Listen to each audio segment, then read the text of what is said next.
Welcome to Baba Farid public school. ICSE से मान्यता प्राप्त गोवा केरल के अनुभवी स्टाफ के साथ फुली एसी व हॉस्टल की सुविधा के साथ प्रदूषण रहित शांतमय वातावरण, प्रत्येक कमरे के साथ अटैच्ड वॉशरूम, संतुलित शाकाहारी भोजन और हॉस्टल में ही अध्यापक द्वारा एक्स्ट्रा क्लास भी उपलब्ध है। अपने सपनों को साकार करने के लिए आज ही दाखिला लें। नमस्कार, तेज हरियाणा पर आपका बहुत बहुत स्वागत है। पहली गुजारिश, आप तेज हरियाणा को अभी YouTube पर नीचे बटन दबा के सब्सक्राइब जरूर करें और बेल आइकन भी दबाएं ताकि हर अपडेट मिले। फेसबुक पर देख पा रहे हैं तो फेसबुक पर हमारे पेज को फॉलो कर लीजिए। सिरसा लोकसभा चुनाव से जुड़ी बड़ी अपडेट यह है कि आखिर कांग्रेस में क्या कुछ चल रहा है। जहां एक तरफ भाजपा ने अशोक तंवर को अपना चेहरा बनाकर लोकसभा की टिकट थमाई है, तो वहीं पर आम आदमी पार्टी और कांग्रेस की अलायंस में एकमात्र कुरुक्षेत्र सीट पर उम्मीदवार का ऐलान किया गया। लेकिन बाकी हरियाणा में तमाम जो लोकसभा सीटें हैं वो अभी तक भी कांग्रेस उन पर मंथन कर रही है। लेकिन सबसे हॉट सीट के तौर पर हम सिरसा को शामिल कर रहे हैं।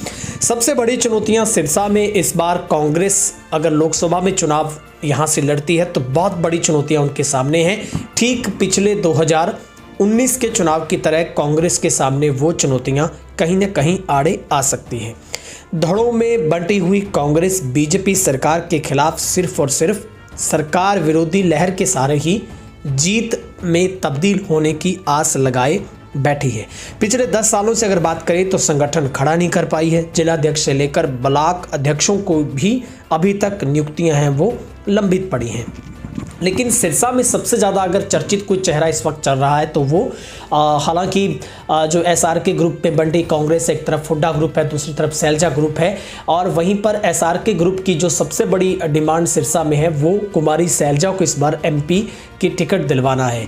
लेकिन दूसरा ग्रुप क्या चाहता है ये अभी तक साफ नहीं है। लेकिन चरणजीत सिंह रोड़ी पूर्व में सांसद रहे लोग, जब वो इंडियन नेशनल लोकदल की तरफ से चुनाव यहाँ से जीते थे, इस बार उन पर भी कांग्रेस है वो दांव खेल सकती है। लेकिन इसके अलावा कोई तीसरा चेहरा अगर होता है तो उसके ऊपर भी मंथन है वो कांग्रेस की तरफ से किया जा रहा है। वर्तमान में हरियाणा कांग्रेस धड़ों में बंटी है। सभी धड़ों को अपनी डफली और अपना ही राग है। पिछले 10 सालों से सत्ता से बेदखल कांग्रेस को लोकसभा चुनाव में अपने पुराने दिग्गजों या फिर सरकार के खिलाफ जो एंटी इनकम्बेंसी की हवा है उस पर ही जीत मिलने की एक मात्र आस है। बूथ लेवल तक अपना संगठन खड़ा करने वाली भाजपा को चुनौती देने के लिए कांग्रेस लगातार अपनी रणनीति बदल रही है और अपने पहले नए चेहरों को बनाने की एक कवायद थी। लेकिन अब पार्टी हाईकमान ने पुराने दिग्गजों और अलग अलग इलाकों में जो अपनी पैठ बनाने वाले मजबूत चेहरों को लोकसभा चुनाव में उतारने का मन बनाया है। और कांग्रेस के लिए सबसे बड़ी चुनौती प्रदेश में अपना संगठन खड़ा न कर पाना है। बिना संगठन के चुनाव प्रचार से चुनाव प्रबंधन, बूथों को संभालना आसान नहीं होगा। दूसरी ओर भाजपा, कांग्रेस की बात करें, आप जजपा की बात करें तो मजबूत संगठन है। जिला प्रभारी, लोकसभा कोऑर्डिनेटर तो नियुक्त किए गए हैं लेकिन जिला व ब्लॉक अध्यक्ष के पूरी की पूरी पोस्टें खाली है। ऐसे में बिना सेना के कैसे चुनाव में कांग्रेस उतर पाएगी ये समझ से बाहर आता है। 2019 के चुनाव में भी यही बिना संगठन के जब कांग्रेस मैदान में उतरी थी तो सोनीपत से लेकर रोहतक से लेकर तमाम जो बड़े दिग्गज चेहरे हैं वो हार गए थे और पार्टी के कई चेहरों को बहुत बड़ी हार का मुंह देखना पड़ा था। और पिछले 1 साल से जिलाध्यक्षों की सूची तैयार है लेकिन हाईकमान के पास पड़ी है।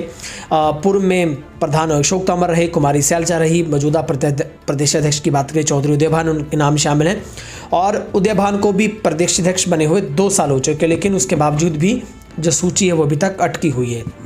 सबसे बड़ी बात है कि सत्ताधारी पार्टी अगर भाजपा की बात करें तो इसके साथ लड़ने के लिए कांग्रेस में जो अंदरूनी कलह है, जो लड़ाई चल रही है उस पर पार पाना सबसे बड़ी चुनौती होगा। पार्टी में पूर्व सीएम नेता प्रतिपक्ष भूपेंद्र सिंह हुड्डा है, एसआरके के 2 बड़े ग्रुप हैं। प्रदेशाध्यक्ष उदयभान हुड्डा ग्रुप में है, दूसरी ओर कुमारी सैलजा, रंजीत सुरजेवाला, किरण चौधरी ग्रुप है। तो कांग्रेस के दिग्गज नेता रहे बीरेंद्र सिंह भी अब कांग्रेस में लौट आए हैं। तो अब कांग्रेस कैसे मंथन करेगी? सबसे बड़ा सवाल सिरसा लोकसभा सीट को लेकर है। हुड्डा ग्रुप जो गुट है वो जन आक्रोश रैलियां कर रहा है, जबकि एसआरके ग्रुप संदेश यात्रा निकाल रहा है। दिग्गज नेता राहुल गांधी भारत जोड़ो यात्रा के साथ एक मंच पर आए थे, इसके बाद दोबारा एकजुट नहीं हो पाए हैं। तो सिरसा से पूर्व में सांसद चरणजीत सिंह रोड़ी का भी नाम इसमें शामिल है और कुमारी सैलजा की सबसे बड़ी डिमांड है। तो ऐसे में एक जो ग्रुप है वो मौन बैठा था, दूसरा एसआरके ग्रुप है वो सिरसा में, अगर चोपटा की बात करें, सिरसा की बात करें तो वहाँ पर जब भी कुमारी सैलजा रैली में पहुँची तो वहाँ पर एक ही सुर में कार्यकर्ताओं की तरफ से यही वहाँ पर नारे लगाए गए कि इस बार बहन कुमारी सैलजा को ही मैदान में उतारा जाना चाहिए।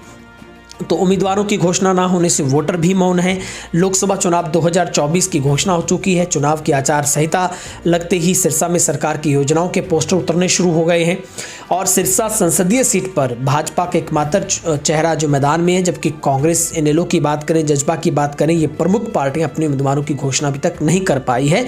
और ऐसे में सिरसा संसदीय क्षेत्र में कुल 19 लाख से ज़्यादा मतदाता हैं जो 25 मई को लोकसभा सिरसा में कैंडिडेट की किस्मत का जो फैसला करेंगे। और आपको याद है, पहली मर्तबा सिरसा संसदीय क्षेत्र से प्रधानमंत्री मोदी के नेतृत्व में 2019 में लोकसभा चुनाव में पहली बार यहां पर कमल खिला था और प्रदेश की एकमात्र ऐसी पहली सांसद थी जो 3 लाख मतों से ज़्यादा यहां पर जीत उन्होंने दर्ज की थी। और अगर हम बात करें 2019 के चुनाव में तो कांग्रेस के अशोक तंवर के बीच मुकाबला रहा था, दुग्गल के बीच में। और उसके बाद 2009 में अगर बात करें तो अशोक तंवर, जबकि सबसे छोटी जीत अशोक तंवर ने ली थी वहाँ पर।